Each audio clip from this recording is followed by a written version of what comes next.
Dans cette capsule, je veux vous montrer comment on peut réaliser un graphique d'une variable qualitative à partir d'Excel. Il y avait deux types de graphiques possibles pour représenter une variable de type qualitative. On parle du diagramme circulaire ou du diagramme à rectangle. Deux possibilités pour le diagramme à rectangle, donc on peut le mettre soit vertical ou horizontal. Je vais vous le montrer tout à l'heure.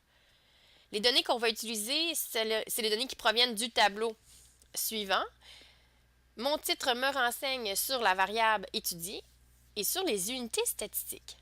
Donc, répartition des 150 clients de l'entreprise Ensaka, ça, ce sont ma répartition des unités statistiques. Donc, chaque unité statistique est un client de l'entreprise Ensaka. La variable étudiée, elle, c'est le degré d'appréciation face au service reçu. On se rappelait aussi que la première colonne du tableau, c'est toujours là où j'indique ma variable. Et mes catégories possibles sont énumérées en dessous de cette colonne-là. J'ai en deuxième colonne mon effectif, donc le nombre d'unités statistiques, mes données réparties selon les catégories de ma variable. Et la dernière colonne, on relativise mes effectifs par rapport au total. Donc, ce sont mes unités statistiques qui sont présentées là, mais sous forme de pourcentage. Donc, 3 clients sur 150, c'est ce qui fait un 2% de clients insatisfaits. Donc, je veux représenter dans un graphique la variable étudiée. Donc, évidemment, je vais sélectionner ma colonne qui représente la variable. Et dans mon graphique, j'ai le choix de le faire soit avec le nombre de clients ou le pourcentage de clients. La façon la plus habituelle, c'est de l'utiliser avec un pourcentage de clients. Par contre, on se rappelle de faire attention quand on fait de l'analyse de données avec les pourcentages, si le petit n, dans le fond, la taille des données recueillies est petite, bien, ça fait varier beaucoup les pourcentages. Donc, parfois, il peut être plus intéressant de montrer les effectifs plutôt que le pourcentage. Donc, dans ce cas-ci, je vais montrer à faire un graphique en utilisant la colonne pourcentage de clients, puisque c'est ce qu'on voit le plus fréquemment. Donc, ce que je veux représenter, c'est la répartition de mes unités statistiques sous forme de pourcentage en fonction de mes catégories de la variable. Donc, je vais sélectionner ma colonne représentant ma variable et ses catégories possibles et celle représentant le pourcentage de clients. Donc, pour sélectionner les deux simultanément, je dois appuyer sur la touche CTRL sur mon clavier pour pouvoir maintenir la première colonne sélectionnée et aller sélectionner ma dernière colonne.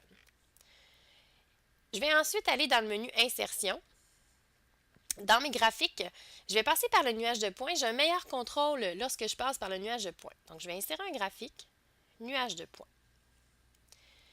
Et par la suite, je peux aller modifier ici le type de graphique. Je vais aller prendre le diagramme circulaire. Ici, les secteurs. Et là, évidemment, j'ai des options possibles là, qui peuvent faire des graphiques plus ou moins appropriés. Donc, je vais sélectionner dans mon cas un diagramme circulaire en 3 dimensions comme ça ou en 2 dimensions. Ça fait le même travail. Là. Donc, si je sélectionne celui-ci. Donc, j'ai ma répartition déjà en secteurs. Par contre, je dois le compléter. Donc, je dois lui ajouter son titre, ajouter une légende pour que ça puisse être lisible. Donc, le graphique a le même objectif que le tableau, donc de présenter les données pour faciliter une lecture facile des données. Donc, je peux cliquer sur le petit plus ici pour aller ajouter, bon, si le titre n'était pas là, je pouvais l'ajouter ici. Les étiquettes de données, quand je clique dessus, ça me permet de montrer la répartition en pourcentage de chaque secteur. Et une petite légende aussi qui me permet de représenter chacune des catégories. Donc, légende essentielle parce que sinon, on ne peut faire aucune analyse de données là-dessus. Pour mon titre, je vais le modifier. Pourcentage de clients, je ne trouve pas que c'est un titre qui est assez détaillé. Donc, si je publie juste le graphique, on va se demander de quoi on parle si on fait juste parler de pourcentage de clients. Comme mon titre a déjà été réalisé dans le tableau et que je veux sauver un petit peu de temps, je vais aller dans la barre de formule et je vais appeler la cellule qui contient le titre du tableau. Donc, je vais faire égal ma cellule qui représente le titre de mon tableau et le titre va aller se copier-coller. Donc, l'avantage de cette façon de faire plutôt qu'un simple copier-coller, c'est que si je fais une modification dans cette cellule-là, la modification va se faire automatiquement dans le graphique. Donc, par exemple, j'ajouterai un point d'exclamation, le point d'exclamation va s'ajouter sur le graphique en même temps. Je vais aller modifier un petit peu la taille. Je trouve que mon titre prend trop de place par rapport au diagramme circulaire. Donc, le titre est important, oui, mais la lecture des données encore plus. Donc, je vais lui accorder un petit peu moins d'importance pour que le diagramme circulaire prenne plus de place. Je peux toujours aller modifier aussi dans le menu création. J'ai des formats préfabriqués de diagrammes circulaires que je peux utiliser, puis après ça, avoir un certain contrôle dessus. Donc, certains, comme ici, ne permettent pas une bonne visualisation des données. Donc, je pourrais y aller avec celui-ci ici si je veux aussi.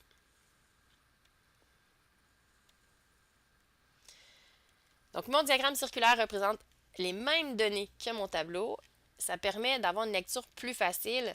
Je vois mes secteurs avec la proportion qu'ils occupent par rapport au total des unités statistiques. Donc, je peux repérer facilement le mode comme mesure, donc de voir que une majorité des clients sont assez satisfaits. Je peux voir aussi le petit 2% de clients insatisfaits.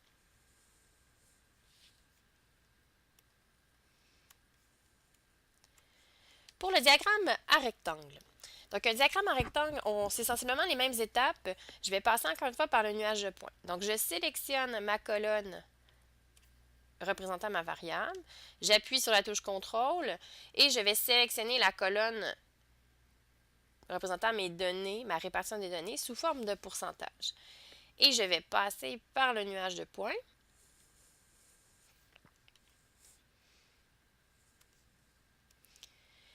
Je vais modifier ensuite le type de graphique.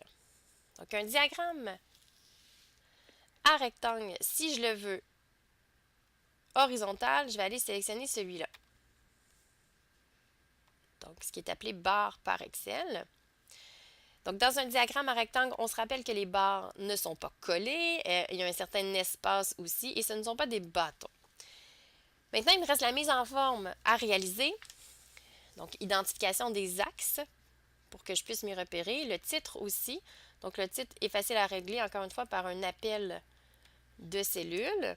Je vais encore une fois diminuer sa taille pour qu'il prenne moins d'ampleur. Et je vais ajouter les titres des axes. Donc, j'ai encore mon petit menu plus ici. Titre des axes, je le coche. Et encore une fois, pour aller un petit peu plus efficacement, je peux faire des appels de cellules. Donc, pour l'axe horizontal, je peux faire égal. Et l'axe horizontal représente, dans ce cas-ci, le pourcentage de clients. Donc, je vais aller sélectionner cette cellule-là. Même chose pour l'axe vertical. Donc, je vais faire un appel de cellule égal nom de ma variable, degré d'appréciation face au service reçu. Donc, mes titres des axes sont présents. Ensuite, ce qu'il me manque, comme j'ai un axe numérique ici, je vais ajouter une flèche sur l'axe horizontal. Donc, je peux cliquer double-clic sur l'axe. Ça me permet de faire afficher un menu format de l'axe. Donc, on voit les graduations possibles. Et si je vais dans cette section-là, au niveau de la ligne, j'ai des options. Donc, par exemple, je pourrais faire changer la couleur de l'axe et la mettre noire, un peu plus foncée. Donc, je pourrais, si je veux, la mettre bleue. Donc, ma ligne sera noire et je vais aller mettre une flèche au bout. Donc, je vais aller dans Type de flèche finale et je peux sélectionner celle-ci. Je vous montre de quoi ça a l'air. On voit bien la flèche qui s'est mise au bout. Pour l'axe vertical, je ne mets pas de flèche puisque ce sont un axe qui contient des mots. Même si une relation d'ordre, on ne met pas de flèche sur un axe qui n'est pas numérique. Et je peux le mettre un trait noir pour faire plus uniforme par rapport à l'autre axe. Je pourrais aussi ajouter les étiquettes de valeur. Donc,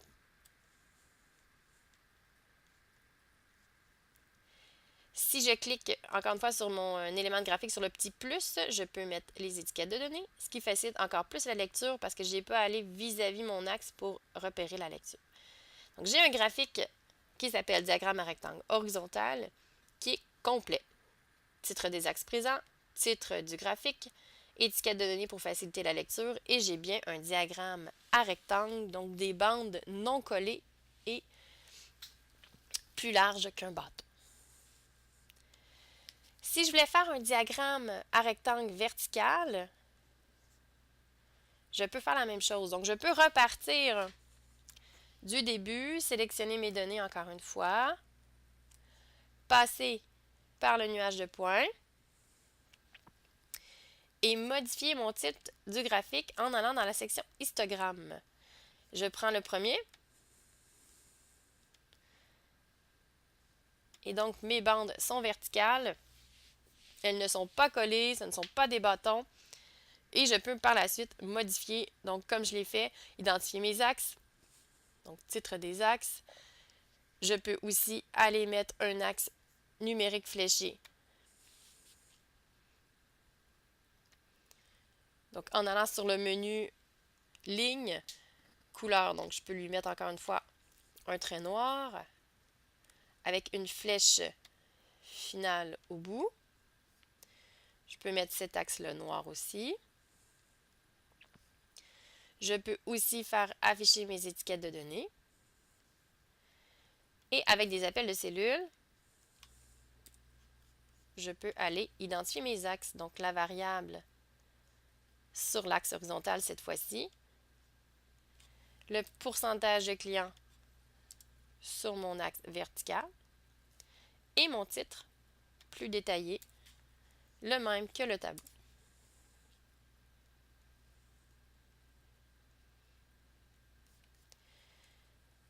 Et donc, je viens de réaliser un diagramme à rectangle, mais cette fois-ci vertical. Donc, deux types de graphiques possibles et selon le graphique qu'on choisit, on a des éléments de plus à réaliser. Donc, sur le diagramme circulaire, j'ai besoin de faire afficher au moins la légende et d'avoir le titre présent. Les étiquettes de valeur, c'est un plus assez facile à aller chercher. Donc, personnellement, j'aime bien les faire afficher. Pour un diagramme à rectangle, le titre doit être présent, mais aussi les titres des axes. Et je dois mettre une flèche sur l'axe numérique.